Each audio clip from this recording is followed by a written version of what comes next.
Big boss season 12 ಮುಕ್ತಾಯಗೊಂಡು ಈಗ big boss season 13 ಪ್ರಾರಂಭವಾಗಲಿದೆ. ಹಿಂದಿನ ಸೀಸನ್ನಲ್ಲಿ ವಿನ್ನರ್ ಆದ ಗಿಲ್ಲಿ ಅವರ ಹವಾ ಇನ್ನೂ ಕಡಿಮೆ. ಹಾಗೆ ರಾಜ್ಯದ ಮೂಲೆ ಮೂಲೆಗಳಲ್ಲಿ ಗಿಲ್ಲಿ ಎಂಬ ಒಂದು ಹೆಸರು ಬ್ರ್ಯಾಂಡ್ ಆಗಿ ಪರಿವರ್ತನೆ ಆಗಿದೆ.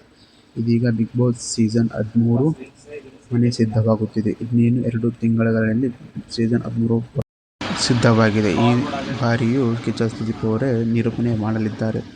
ಈ ಬಾರಿ ಯಾರ್ಯಾರು ಬಿಗ್ ಬಾಸ್ 13ರಲ್ಲಿ ಕಾಣಿಸಿಕೊಳ್ಳಬಹುದೆಂದು 4 ಜನ ಹೆಸರು ಈಗ ಸೋಷಿಯಲ್ ಮೀಡಿಯಾದಲ್ಲಿ ಭಾರೀ ವೈರಲ್ ಆಗುತ್ತಿದೆ. ಮೊದಲನೇ ಹೆಸರು ವರುಣ್ ಆರಾಧ್ಯ.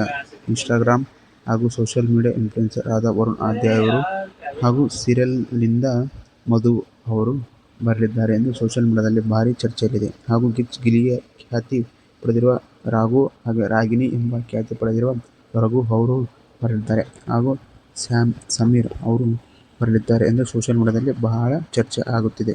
ನಿಮಗೆಲ್ಲ ಯಾರ್ಯಾರು ಬರಬಹುದೆಂದು ಹೇಳ್ತೀರಾ? ಈಗಲೇ ಕಮೆಂಟ್ ಮಾಡಿ.